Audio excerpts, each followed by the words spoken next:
Next, we want to think through the literary context, and this is vitally important for us to be able to understand. I think, again, at least for me, I didn't have an understanding, even when I was in seminary, of how vitally important a literary context is to be able to understand what the author is doing in the passage that I'm reading. And so there are different layers and levels of context or literary context that we want to think about. The first is the immediate context. It's the passage that we're in, and this is primarily at the paragraph level. How do the words and sentences contribute to the meaning of the paragraph? Again, words don't mean much outside of their context. In other words, you can you can strip a word from its context and it would mean potentially something very, very different than what the author was trying to say in this sentence and then in the paragraph in which it was written. So we want to think through the context at the paragraph level. But then when we move out from that, we want to think about the chapter or the unit that this paragraph is in. So how does the paragraph contribute to the chapter or unit and vice versa? There may be something going on in this unit that this paragraph is going to contribute to, and what was being done in this paragraph contributes to the larger unit. So we always want to be thinking through, especially well, I was going to say especially in narrative, but in all passages, all scripture, except maybe for the Psalms, where each chapter is kind of its own individual entity. But we want to think through, okay, how is the individual story or the paragraph that I'm reading contributing to the larger unit and vice versa? Next, we want to think about now at the book level. So how does the paragraph or the chapter unit contribute to the book, and how do the main ideas of the book contribute to the chapter units and the paragraph? So again, just like we did at the chapter unit level, now we want to do at the book level, because at the book level, the author was doing something. And so we want to think through, how does what we're reading, what we're studying, contribute to the unit, to the chapter unit, and then to the book, and how does the book contribute to the chapter unit, and therefore does it lend insight into what's happening in the particular passage that we're reading? And then we want to think through all the way to the level of the canon of scripture as well. How does the canon inform my reading of the passage, and vice versa? So there may be some tricky passages actually that we may read that may seem to even contradict other passages. And so we want to think through, how do the clear passages inform kind of the trickier, unclear passages? And then how does this passage contribute to the whole of Scripture, particularly as it relates to redemption, as it relates to Christ as well? So I want to give a few different examples of what I do in particular. So I use daily, I use the Biblical Theological Study Bible. And this is one of the reasons I use it, is because of how helpful it is for context. And so the passage that we looked at earlier about the Simon, the Pharisee, and the woman coming in Luke 7 and interrupting Simon's party, what the Biblical Theological Study Bible does, this is the NIV version. The Biblical Theological Study Bible puts on the right-hand side then the broader contexts right there for us.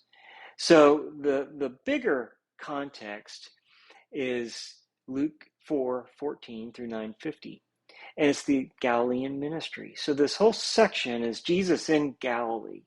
All right, he's away from the hub, the center of Judaism, which is Jerusalem, whereas in John's gospel, majority of what Jesus is doing is in Jerusalem.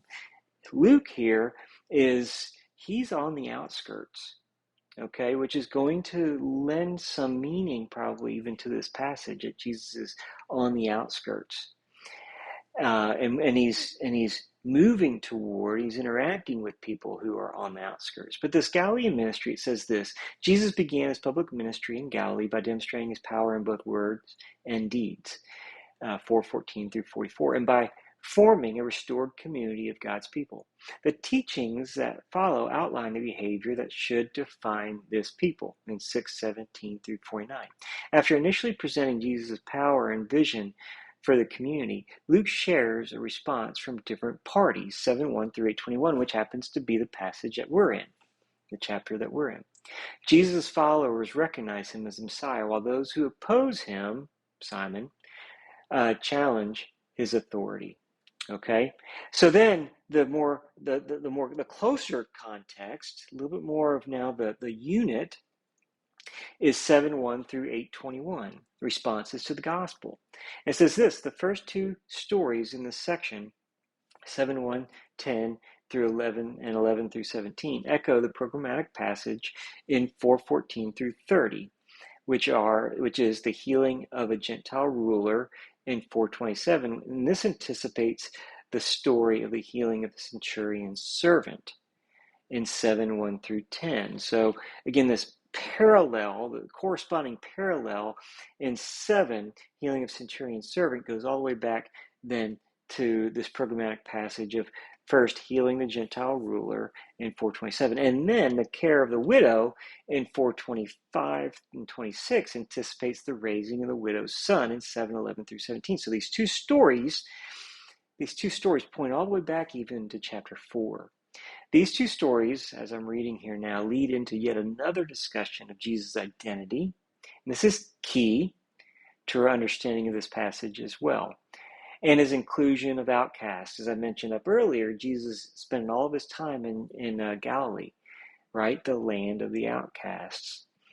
The two sets of parables further explain accepting and rejecting Jesus and his message before Jesus returns to discussing the true family of God. I forgot that I was going to move into these to read them. But you get an idea here then of how these all fit together. And then what the NIV does, or the Biblical Theological Study Bible does, is it then describes in more detail what's going on in 7:36 through 50 and how those relate to what was just said before. Okay, so that's what we want to do. The other example that I want to give you is in Ephesians.